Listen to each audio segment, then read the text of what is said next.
Golden State with mates post-game live after the Warriors suffer a 120-110 loss to the Milwaukee Bucks at Fiserv Forum on Thursday. That's easily the most disappointing loss of the season. In fact, I would say it's the first disappointing performance of the season. Like, the loss in Portland was like third game in 4 days, second night of a back-to-back. I was just like, I could live with it.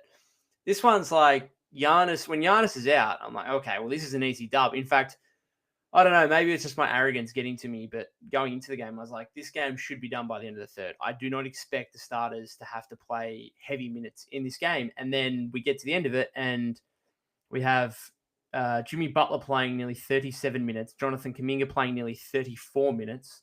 We have Steph Curry playing 35 minutes. Like, Draymond plays only 33 minutes. That's just awful. But I want to start on a positive, I suppose, for Milwaukee. Ryan Rollins, man. Like, who would have thought that at the time the Jordan Poole, Chris Paul trade happened, that the Warriors would regret giving up Ryan Rollins more so than giving up Jordan Poole? And honestly, I think that's the case. Now, I'm not saying Ryan Rollins is better than Jordan Poole, although you could actually, based on the start of this season, you could make the argument. But based on the contracts, obviously, Ryan Rollins, is a guy that the Warriors drafted 44th overall, gave a main roster spot to, which is controversial at the time. He gets traded in the Jordan Poole, Chris Paul trade to kind of throw into Washington. He plays like 10 games for the Wizards or whatever, gets waived, partly because he had this legal issue going on, and then gets picked up by the Bucks off the NBA scrap heap on a two-way contract, and then it's just risen to what we've seen now in this game, which is a remarkable performance. 32 points, 3 rebounds, 8 assists. Real concern on Golden State's inability to stop and limit some of the quicker guards in the league. Now, they did a good job on Jar, but Jar doesn't have a jump shot, it must be said, and they just can kind of funnel him towards the rim. Ryan Rollins in this game, no one could stay in front of him. JK's defense was poor, it must be said. Like, he just way too easy. And anyone that was trying to limit Ryan Rollins, just getting to the rim and to the paint and just letting, either him go up for an easy bucket at the rim, or the defense collapses and he sprays it out, and that's how he has his 8 assists. I'm assuming that most of his assists came on threes from teammates, as the Bucks shot, I think it was 19 of 46. Yeah, 19 of 46, 41.3% from deep. And so he's got a bag. He's got an offensive bag because he's got really good speed to get to the rim. And then he's got a jump shot too. He's shooting very, very efficiently on threes. He goes 5 of 7 again in this game. The dude's a player, and he'd be helpful on the Warriors right now. Very, very helpful. Now, would he have got the same opportunity? Probably not. Would he have become the same player? Probably not. But, man, credit to Ryan Rollins, who's just been fantastic. Just to get onto some of your comments early here, Thendecker says, why do we do this every time a star player from the opposite team is out? We lose. Steve just mentioned that. Steve said it was something like 0-12 when the star player of the opposing team sits. I do think there is an element of this of, hey, you find out Giannis is out, an hour before the game, and there's just probably a collective, almost like a sigh of relief of like, okay, we don't have to worry about Giannis now. We can kind of chill out. We're probably going to win this game. Now we're really heavy favorites. And you just let the foot off the pedal, it must be said. And I think the Warriors defensively, that's how they took this. They took this as Giannis is out, so we don't need to worry about this team. Look at the guys they've got. They're not going to be able to put up the type of numbers and points to be able to compete in this game when you've got, like, I tweeted it out, you're looking at Ryan Rollins is a former two-way guy. AJ Green's a former two-way guy. And you've got Golden State with a bunch of future Hall of Famers. Steph Curry, Jimmy Butler, Draymond Green, Al Horford, right? And you would have thought the talent differential would have been enough for the Warriors. But sometimes, like, I think there's so much talent in the league now that you cannot simply rely on that. And the Warriors did not come to play, particularly on the defensive side of the floor. And then offensively, they were also pretty lazy. They had, 19 turnovers in this game. And I don't think anyone really played well individually. Like, Steph has 27, but he shoots 8 of 19, 42% from the floor isn't ideal. JK has 24 points, 8 rebounds, 7 11 shooting. So you see some of that and you think, okay, that's a good Jonathan Kuminga game. And it was okay. It wasn't terrible by any means, but he also had 5 turnovers. Steph also had 5 turnovers. Those two guys combined for 10 turnovers. You got that, and you got Ryan Rollins, and you got the 3-point differential, and that's the difference in the game. The Warriors were able to remain close by having a pretty significant free throw differential and advantage there, but which is rare for the Warriors, I suppose. But they end up going 25 of 26 in this game, and the Bucks are 9 of 13, so pretty significant differential there. And that was really the only reason why the Warriors were able to remain close, because the turnovers were a huge problem.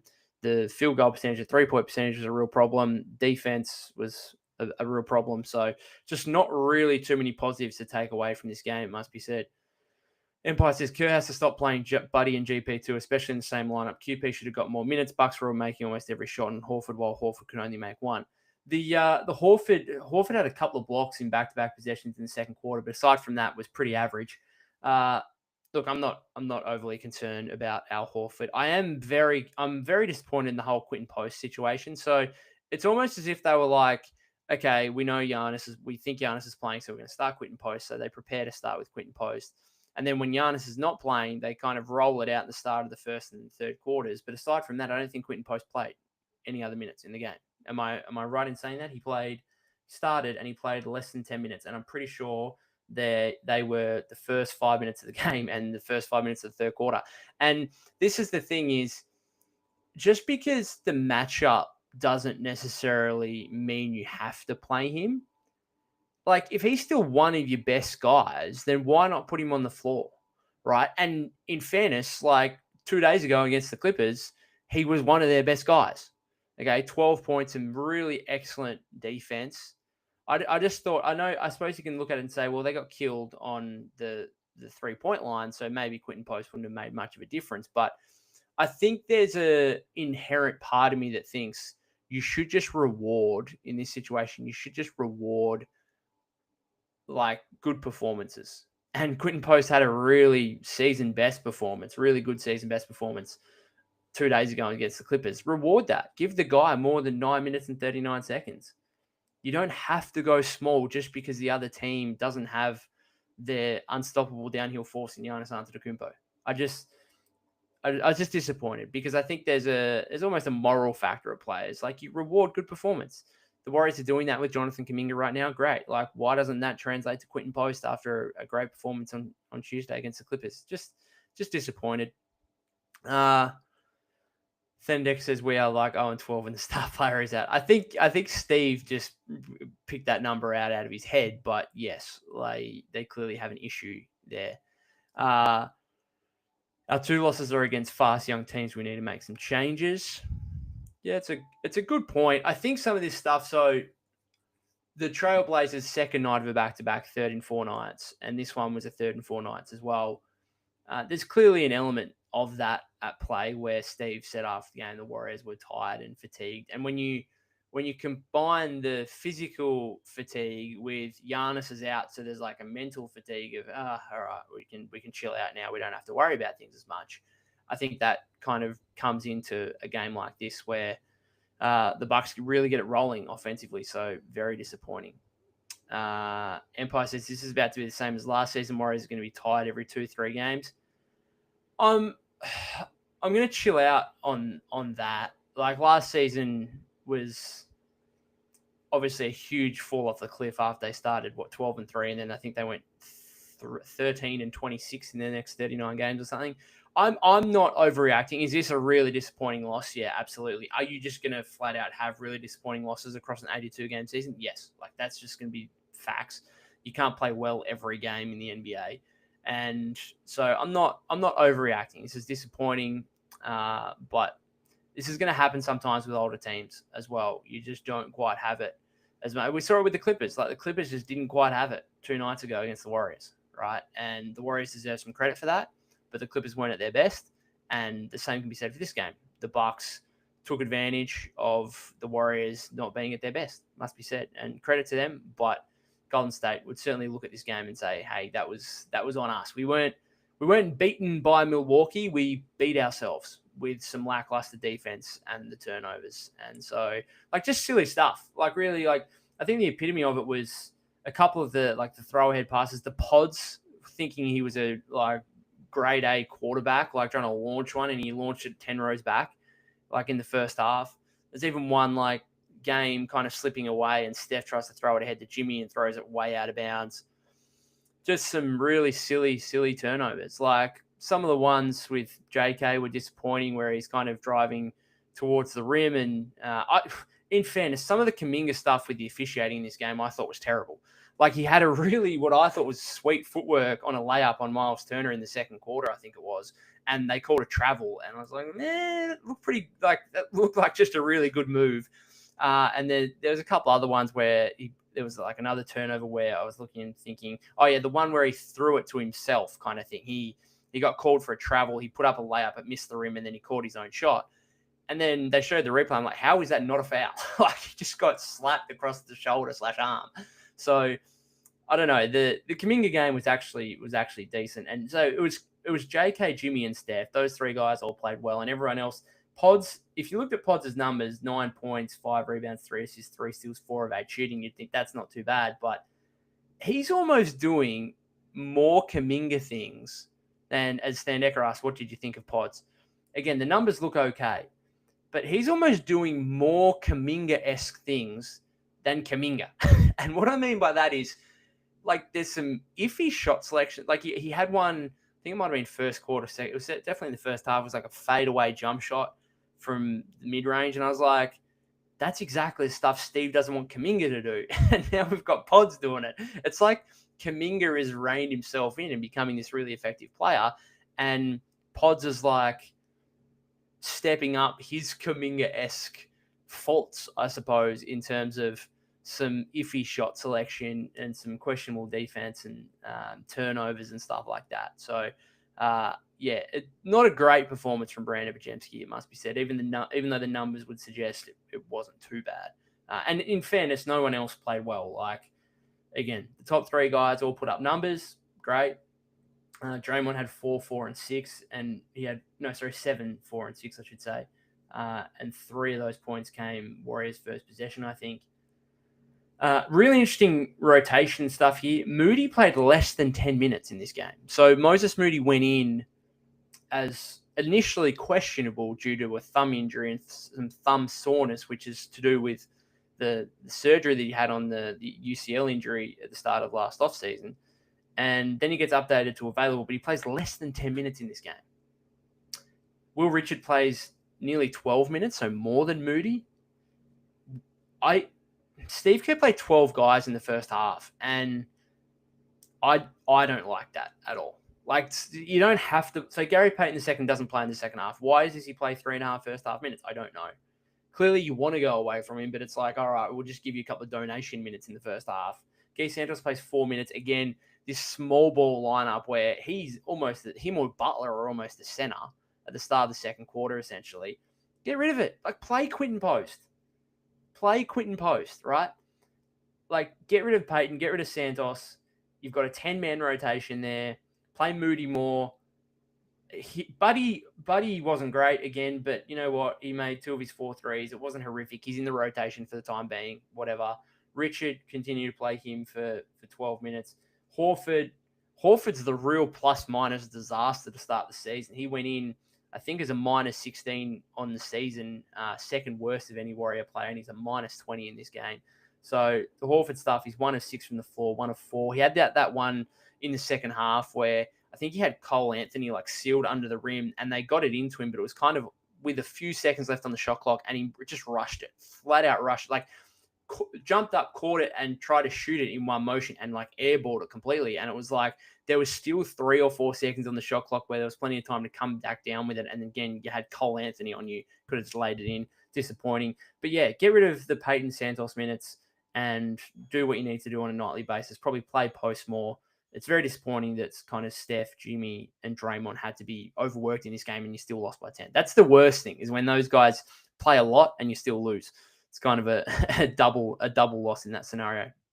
Thanik says we play the Pacers next, another young, fast-paced team.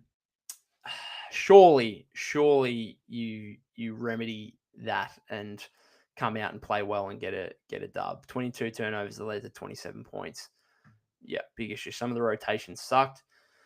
I don't want to get too result biased, but that's what it is at the end of the day. We're in a result-based business, and that is sport. And yes, I think some of the rotations are questionable, absolutely, but they look far more questionable when you lose, right? You get away with stuff when you win, and when you lose, there's more issues, and that was the case in this game. Andrew says, embarrassing loss by the Warriors, no excuses, no Giannis Antetokounmpo. Yep. This Warriors team is not as good as we thought, losing to the Bucks without their best player. It's pretty sad that Spurs are better than the Warriors. They got a better record too. I don't want to go as far. I don't want to overreact. That's why I'm not right there saying the Warriors are in title contention right now, in particular after a performance like this. But even going 4-1 after 5 games, I didn't go all the way to say like this team's a legit title threat. I don't want to overreact to that right now. And I also don't want to overreact to a performance like this. You are going to have a bad game, a disappointing game, multiple. You're going to have a heap of these throughout the regular season, right? This team isn't going to win 65 games. Therefore, you're going to lose, they're not going to win 60 games, you wouldn't have thought. So, therefore, you're going to lose 25, 30 games in a season, right? Minimum, okay? These things are going to happen, right? And I'm pretty careful on trying not to overreact to one specific game, as disappointing as this was. There's no hiding away from that. But to say this Warriors team is not as good as we thought, it depends what you think of the team. Do I think they're really quite good and probably a top 4 or 5 seed in the West? Yes. Do I think they're a legit title contender? Not yet. I need to see more. So I'm not straying away from that based on one disappointing game. Okay, I'm not doing that. And then to say the Spurs are better based on, so I'm really high on the Spurs. I think they're really good. Do I think they're better than the Warriors? No. If you look at who the Spurs have beaten, and again, I think the Spurs can be a playoff team. Wemby is coming hard and fast. Like he's right there in terms of best players in the league already. And it's not going to be too long until he and the Spurs are really, really dominating together. But if you look at who they've played, haven't really beaten too many, legit playoff contenders right yet. So I want to see the schedule harden up and become a bit tougher for them first before I make any wild statements like the Spurs being better than the Warriors, because I do not think that's the case at all. Not yet, anyway. JK had 2 shots in the fourth, should have given him the ball more. He had a couple of plays down the stretch where he was kind of trying to take over, and I was like, he had one layup at the rim, which was nice, and then one he missed. And it was kind of like, what do they make? What does Steve Kerr make of that? Is he happy with that? Is he okay with it? Or does he want the ball to be going to Jimmy and Steph in those situations? Xavier says, we do not have a lockdown defender. Kuminga should be guarding the other team's second best offensive player, not first.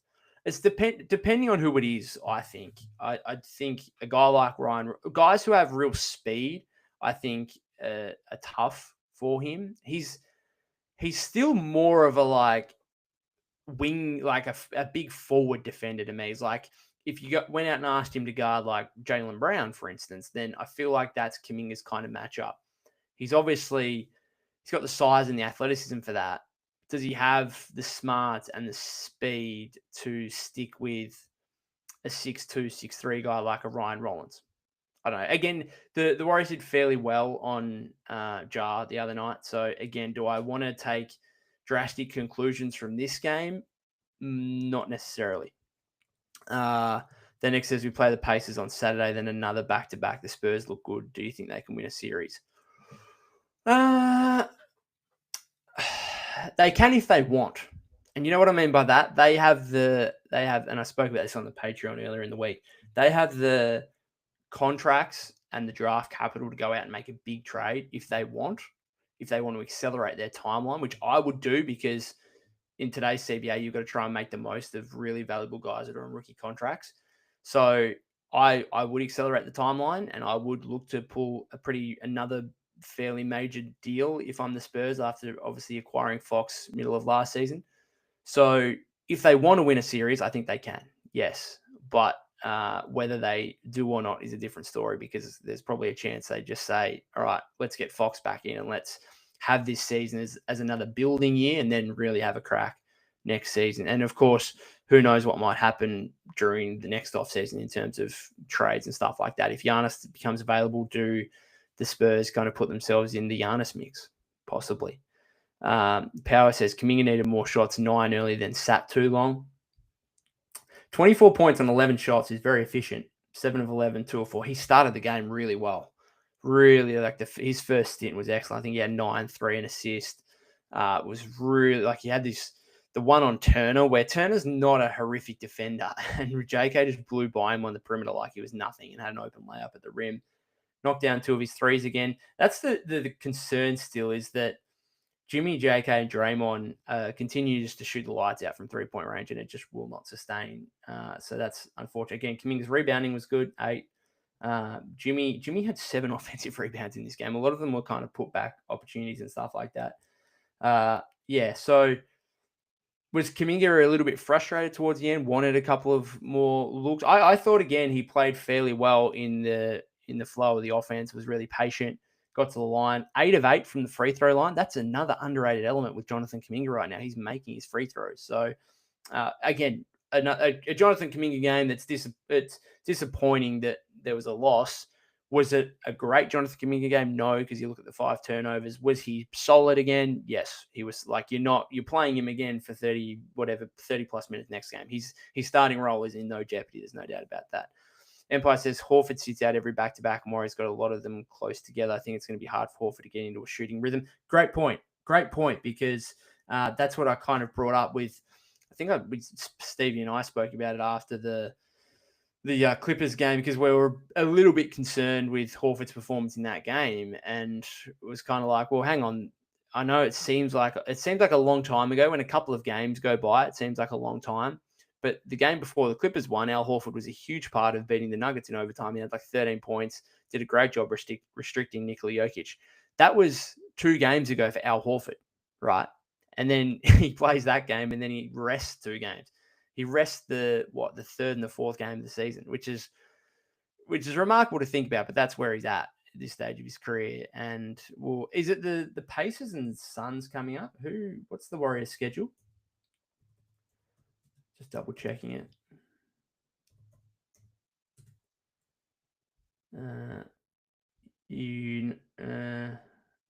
Pacers and then Suns and Kings on a back-to-back. So they've got a couple of days off. They play Saturday and then they play Tuesday. So there's a couple of days off there. So he'll play. I'm assuming he'll play the Kings game, maybe the second night of a back-to-back against Sabonis. Because like Phoenix's center, like Mark Williams is decent, but I'm not sure like the quartet of Mark Williams, Iguodaro, Malawach, and Nick Richards isn't scaring me. So do they play, or do they say because Phoenix will play legit center for the whole time that, hey, we actually kind of do need Horford for that game? I don't know. We'll wait and see. We've got to get through the Indiana game first, obviously. All right. Have we got anything else? We've only been on for 24 minutes. I'm not sure. Like, again, I don't want to take too much from this game. I don't want to necessarily talk for the sake of talking and just come up with some hot takes when they're not necessary. Like, they're just not necessary. Like, I'm trying to be honest here, trying to find a balance. And I just think, you don't want to overreact to one game. It's very disappointing. It's easily the most disappointing performance of the season. But we're also only 6 games in. The Warriors are 4-2. It's still a decent spot to be in. The schedule's been tough at 6 games in 10 days. Try and get through this Pacer game, get to 5-2. And then, obviously, if you can then get a couple of days off before facing the Suns and Kings, who are both pretty crappy teams. Like, if the Warriors are serious, I mean, it almost makes this loss even more disappointing. The fact that if the Warriors were serious, they would have won this game. They'd beat the Pacers, who are completely undermanned at the moment, and they'd beat Sacramento and Phoenix, who are both really bad teams in the West. So they should. So the schedule, as much as there's road games going on at the moment, the schedule is actually fairly easy for the next few games. They win this game, they're 5-1. They really should be 8-1 after 9 games, really. But now their best opportunity is 7-2, which would still be a strong start. And they're just going to have to try and bank up as many wins as they can. Again, hopefully get some rest before this Indiana game. and see what happens from there. But yeah, just really like credit to Ryan Rollins. That's my big takeaway. It's as I started with, it's amazing that he is now the biggest regret of that Jordan Poole, Chris Paul trade from a Warrior perspective. Who would have ever thought that you would say that? But it's simply the case, and he was outstanding in this game. I think Golden State's defense, that's the one thing to me that I'm looking at from a overall perspective, and that's probably the biggest concern to me is, yes, they were great against the Clippers, keeping them to 79 points. But beyond that, they've given up 118 plus points in 4 of their 6 games. They obviously got blitzed and lit up by the Blazers. They get even against Memphis. They were okay defensively, but I thought the first half was a bit problematic. They gave up 118 points in that game. Obviously, the Nuggets game goes to overtime, but they give up 50 points to Aaron Gordon. So a little bit disappointing defensively to start the season, but it's still early on, so I'm waiting for the Warriors to kick into gear a little bit defensively, like we saw in a manner on Tuesday against the Clippers. I'm going to finish it up there, guys. Thank you very much for tuning in. Just a quick chat. Again, it's disappointing, but don't want to take too many, don't want to overreact too much to one game as much as it's very easy to do so. Steve, thanks for being in the chat. We'll finish it up there. If you haven't subscribed to the YouTube channel already, that would be greatly appreciated. You can follow me at POC252. That's POK252 on X/Twitter. Golden State with Mates on Instagram and TikTok as well. And please check out the Patreon if you haven't already. Steve says, terrible loss. This team is not serious about winning.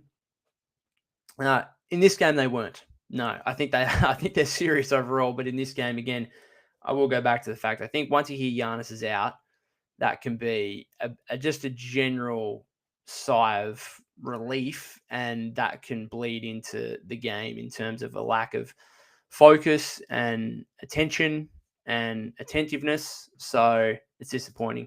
All right, guys, I'm going to finish it up there. Turnovers were a problem. Defense was a problem. Ryan Rollins, a genuine problem. But thanks again. And I'll probably do another live stream after the Pacers game on Saturday. Hopefully a better result from a Warrior perspective.